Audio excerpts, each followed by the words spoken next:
Nasaan si Binaya? Nasaan ang iyong kapatid? Hindi namin siya nakasama sa pagparito. Ngayong magkasama na tayo, hindi ako makapapayag na ilayo ka pa sa akin. Sunduin ninyo ang bunsong anak ni Lamitan. Meron pa sana akong nais na hilingin sa inyo. Ano yun? Si Amaya. Walang sino man na may karapatan sa akin, maliban sa aking ama. Ngunit patay na siya. Pinapatay mo siya! Sapagkat kahit kailan, hindi niya ako minahal. Hayop ka! Hayop ka! Napakasama mo! Sa pag-aakala mo ba ay isa ka pa rin bae, Amaya? Pagmasdan niyong mabuti kung paano ang isang binukot na katulad niya ay mawawala ng karapatan. Nasaan ang binukot na yung mapapangasawa? Sa kasamaang palad, hindi ko muli natagpuan ang aking pinukot. Huwag ka nang lumaban pa kung ayaw mo masaktan. Kukubaran na siya!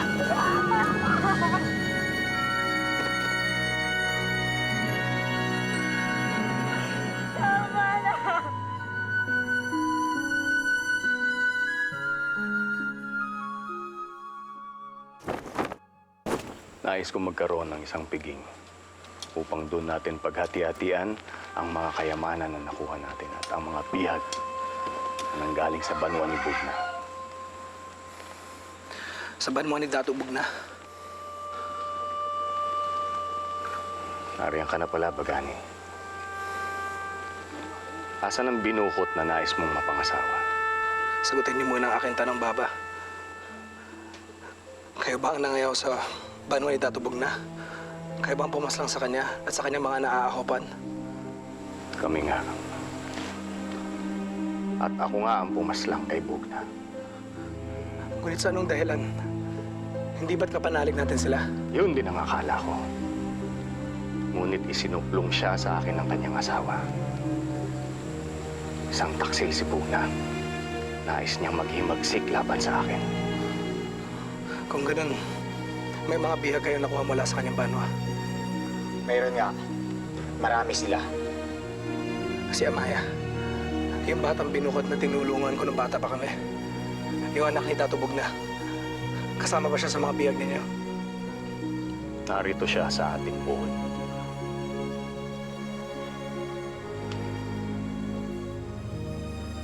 Narito si Amaya. Tama na, maawa kayo sa akin. Ngayon, Amaya, naganap na. Naganap na. Hindi ka na isang bae, kundi isa ng uripon na katulad ng iyong ina.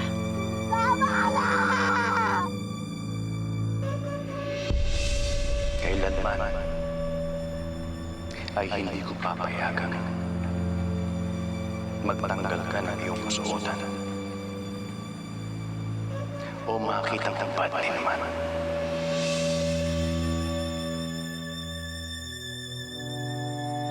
Napakasama mo. Napakasama mo. Naging masama ako nang dahil sa iyong mga magulang, Amaya. Ngayon, nakita niyo? Nakita niyo na ang isang dating binukot ay isa ng uripon ngayon.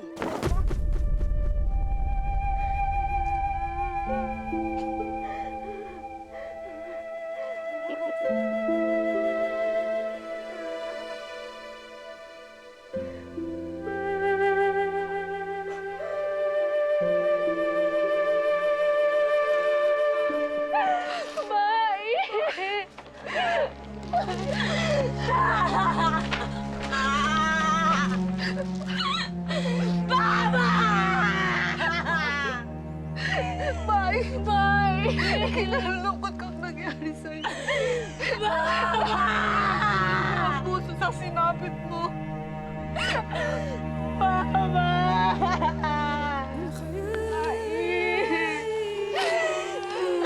Balik ang bahay.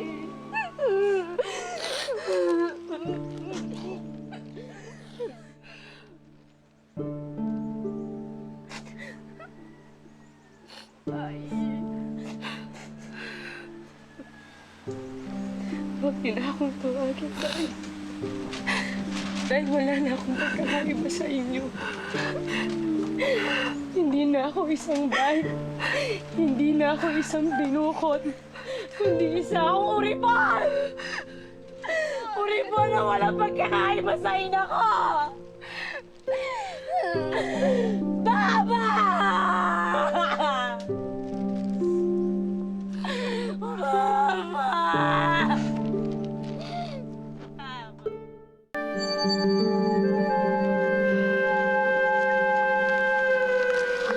Napalitaan ko nga ang ginawang paglusob ng inyong ama sa isang banwa ng isang datubog na. Marami nga daw silang naiuwing mga kayamanan at bihag. Ngunit, hindi na ako nagugulat dito. Kung ano yung ginawa nila sa aming banwa noon, Ginoo, alam kong yun din ang gagawin niya sa iba. Hindi ko inakalang maging sa banwa ni Tatubog na yung magaganap nito.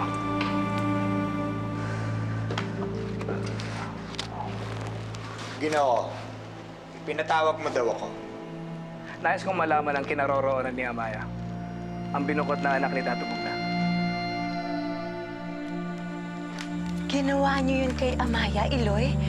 Pinahubaran niyo siya? Ginawa niyo siyang isang uripon? Isang uripon na aking pag-aari, kaya maaari kong gawin sa kanya ang kahit na anong naising ko. Sayang at hindi ko nakita ang inyong ginawa sa kanya. Sayang at hindi ko nasaksihan. Nais ko siyang makita, Iloy. Nasaan siya? Nandun sa kubo ng mga bihag. Lumnay, samahan niyo si Marikit upang makita niya ang kaawa-awang kapalaran ng Mabaw. Ginawa yun ni Dian Lamitan. Hinubaran niya at ginawang uripon ang anak ni Datubog na. Naroon ako kanina naganap yun. At sinasabi ko sa iyang away, kabig-kabighan niya kagandahan ni Amaya.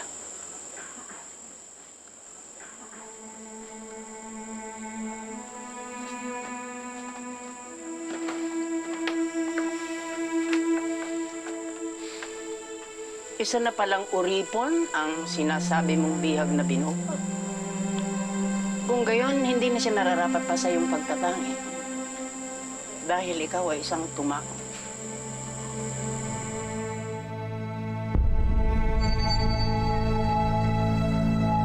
Nais kong makita at makilala muli si Amaya.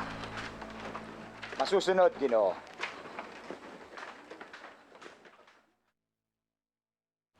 Walang kapatawaran ng ginawa ni John Lamitan sa akin ba? O ang ginawa ni Raham mangubad sa akin ba?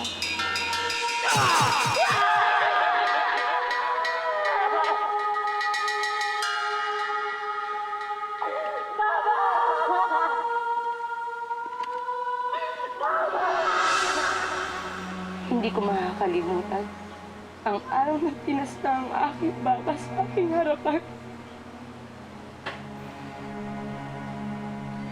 At ang ginawa ni John Lamitan, tinanggal ang pagkatao ko.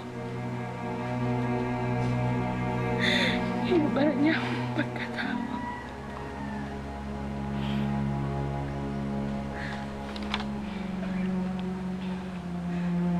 Anong ginagawa nila? Tinatakpan ka nila upang hindi makita ng mga lalaki dito ang iyong katawan. Tinanggalan ka man nila ng karapatan. Ngunit hindi namin tatanggapin yun dahil para sa amin, ikaw pa rin ang aming bae na anak ng aking kapatid, Dato. Amaya, ikaw pa rin ang aking pinakamamahal na bae. Ano kaya yung itsura ng anak na binukot ni Dato Bubo? Maganda kaya siya? Maibigan ko kaya siya? Tiyak na maibigan mo yun. Dahil siya ay isang bae at isang binukot pa. Nakatitiyak ako na napakaputi at napakakinis niya.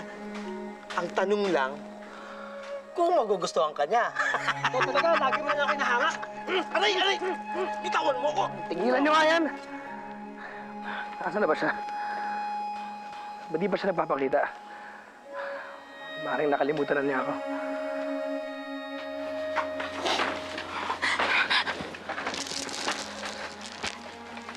Ikaw, sumama ka sa akin. Nais kang makita ng aking Ginoo. Sinong Ginoo ang tinutukoy mo, Suel?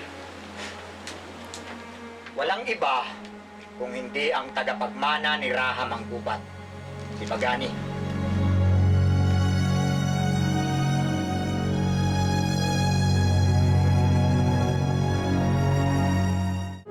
ni Raha Manggubat?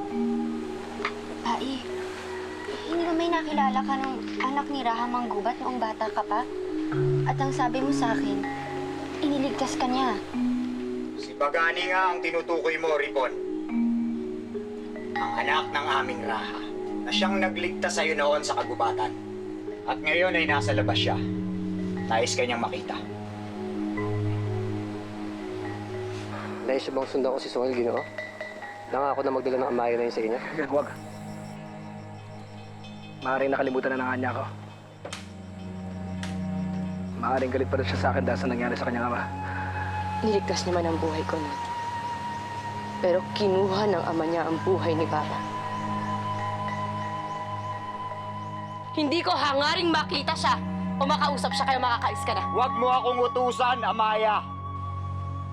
Hindi mo maaaring biguin ang aking Ginoo.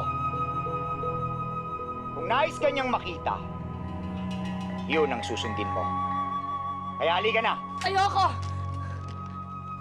Huwag mo siyang pilitin, Sungil. Magkapanalig tayo. Noon yun. Iba na ngayon. Kaya kung ano ang nais ng aking mga pinuno, yun ang masusunod.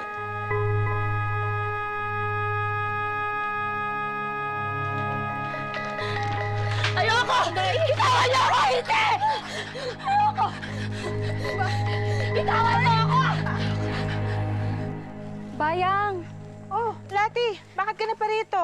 Saan ka galing? Sa kubo ng mga bihag mula sa banwa ng isang dato bugna. At doon ko nasaksikan ng hubaran ng asawa ng datong iyon, ang binukot na bihag. Si Amaya? Oo, yun ang pangalan niya, Amaya. Kaawa-awa ang sinapit niya, Bayang. Pagkat siya'y tunay na hiniya at sinaktan pa sa harap ng lahat. Kaaba-abang binukot. Gantihan nawa ng tadhana ang mga taong gumanito sa kanya. Tayo na. Umalis na tayo dito. Ginoo! Narito na ang anak ni Bugna na hinahanap mo.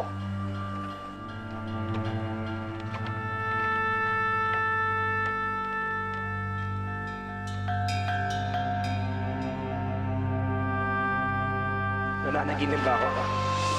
O sadyang bumaba lang talaga ang buwan para masilayan ko ng malapitan? Bini-bini! Sino ka? Ano ba alam mo? Ikaw ang anak ni Manggubat.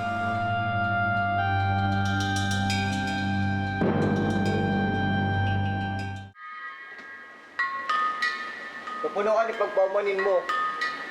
Ngunit narito si Angaway at nais kanya makausap. Kapanoan,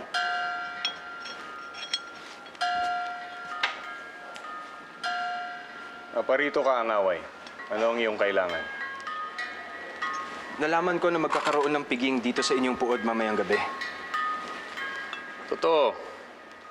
At doon din natin paghahati-hatian ang mga kayamanan na nakuha natin sa mga bihag na nagmula sa banwa ni Bugna. Isa akong tapat na mandirigma at tumao. Isang tumao na kadugo ninyo, Raha. Kung kaya't sasamantalahin ko na ang pagkakataong ito na humiling sa inyo at naway mapagbigyan niyo ako. Ano ang iyong kahilingan? Si Amaya, ang anak ni Datu Bugna na dinig ko ay isa na ngayon uripon. Siya ang nais kong hinging gantimpala sa magaganap na piging mamayang gabi. Totoo bang nakikita ko? Ikaw ang anak ni Raha Manggubat. Aking tala. Ako nga ang anak ni Raha Manggubat. Tulad mo, hindi rin ako makapaniwala na ikaw pala si Amaya. Ang buong akala ko ay bangalan mo. Kung alam ko lang na ikaw ang bahay na nakita ko doon sa dagat noon, hindi sana ako nahihirapan na makita ka eh. Amaya, hindi mo alam kung gaano ako natutuwa ngayon. Nakita kita muli.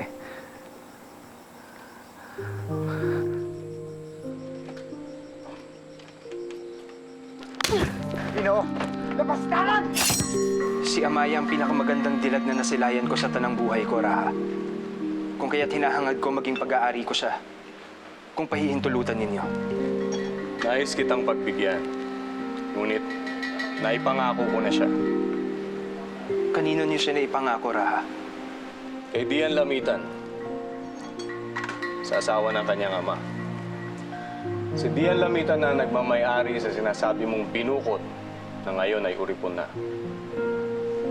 Kaya ikinalulungkot ko kung hindi man kita mapagbigyan. Wala kang galang dapat sa iyo! Saan? Sasasaktan! Ngunit nilapastangan niya kayo, Ginoo! Kalimutan mo ang ginawa niya.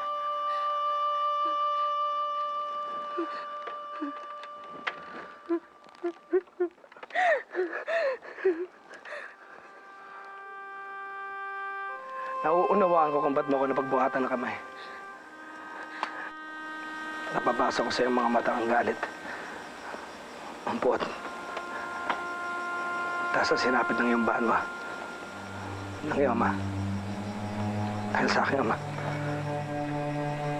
Pinatay ng ama mo ang aking baba. Na walang kalaban-laban.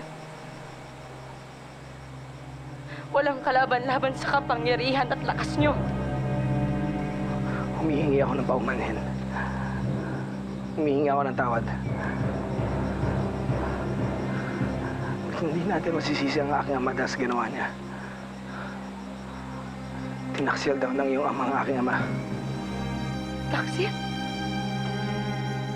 Hindi taksil ang aking baba. At mali ang binibintang niyo sa kanya. Dahil marangal na tato ang ama ko! Marangal na tato! Hindi kikilos ang aking ama nang walang mabigat na katibayan na pinagtaksilan nga siya ng iyong ama. Amay, nagsusumamo ako sa'yo. Unawain mo mga naganap. Unawain. Unawain ko ang nangyari, gayong hindi ko na makikita ang aking ama? Ang aming banwa? Na tanging tahanan ko na sinakop ng ama mo? At paano ko uunawain? At iintindi na ginawa niyo akong uripon dito sa puod niyo?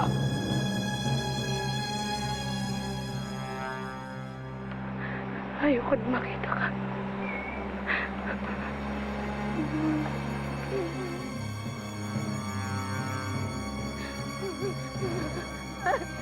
Suel!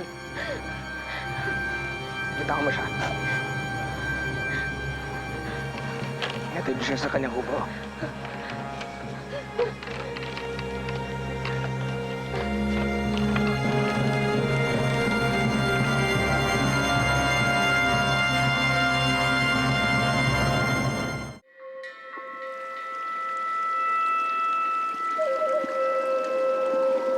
Amaya, sadyang napakaganda mo. Sana hindi nakatinaktan kanina. Sa halip ay naligap pa kita.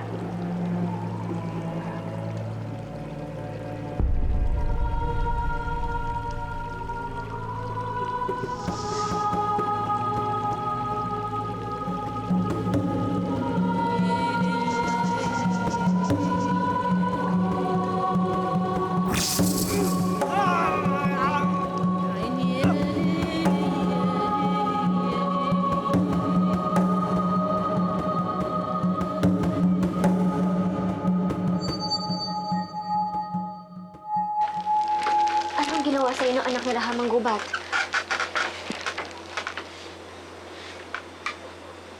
Sadyang mapagbiro ang kapalaran ko. Si Bagani ang anak ni Raha Manggubat. Siya ang ginoong nakita natin sa dagat noong tinakas niya ito. Kahabagan ka, Bai. Kung sino pa ang ginoong inibig mo, sa unang pagkikita pa lamang, siya pala tong anak ni Raha.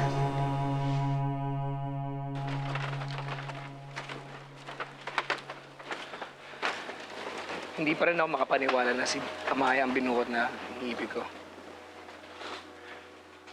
Iniibig mo, Ginoo? Si Amaya ang binukot na matagal ko nang hinahanap. Siya ang nilalaman ng aking puso. Siya ang nais kong pakasalan. Kaya pala hindi ka man lang nagalit kanina kahit na nilapastangan ka niya. Ngunit paano mangyayari ang nais mong pakasalan siya, Ginoo? Kung nasusuklam siya sa iyong ama, maging sa'yo. Hindi ko siya inibig. At wala akong kakaibang nararamdaman para sa kanya. Ngunit, yun ang sinabi mo sa akin. Na hindi mo makalimutan ang kanya mukha mula nang masilayan mo siya. Na iniibig mo siya.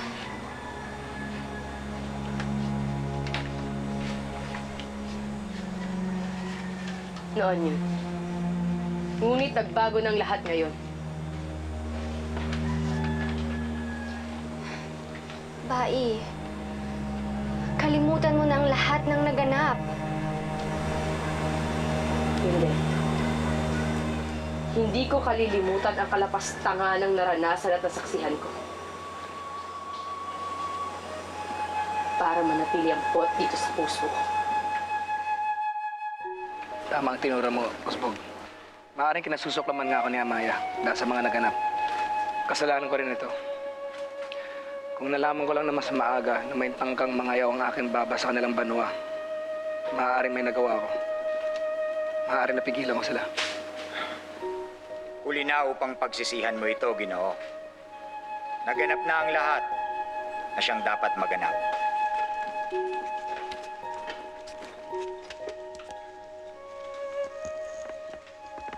Ginoo,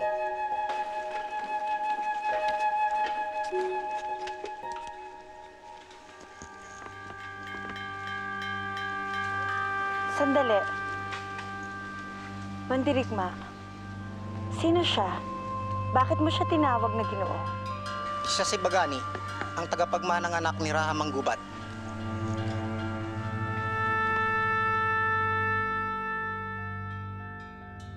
Tama ang narinig niyo. Punong-puno ng poot ang puso ko. Wag na wala ng puwag sa pagmamahal.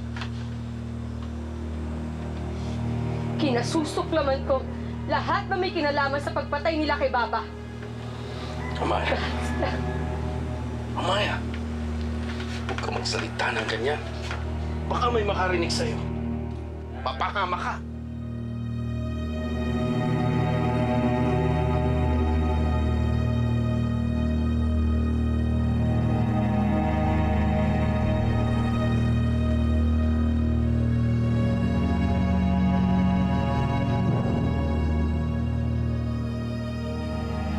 Bay Marikit!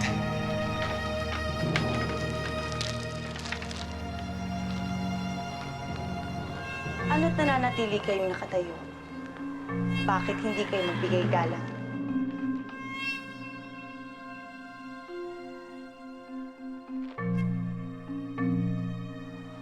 Ikaw, Uripon, bakit hindi ka magbigay pugay sa akin?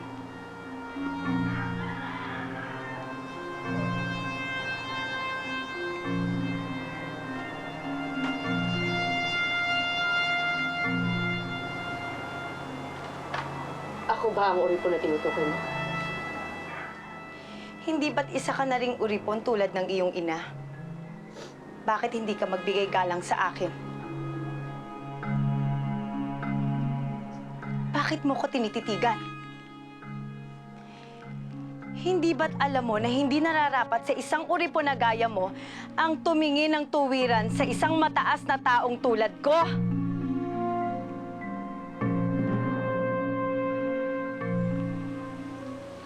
Katulad ka rin ng iyong ina. Kapwa masama. Hindi nararapat igalang.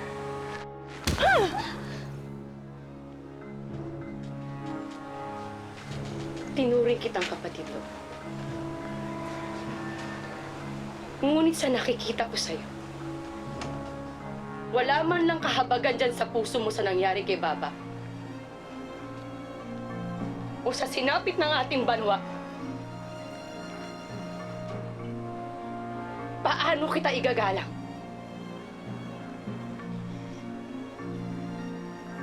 Paano kita ituturing na kapatid?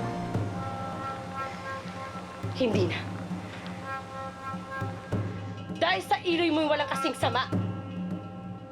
Dahil ipinahamak na si Baba. Walang iya ka talaga.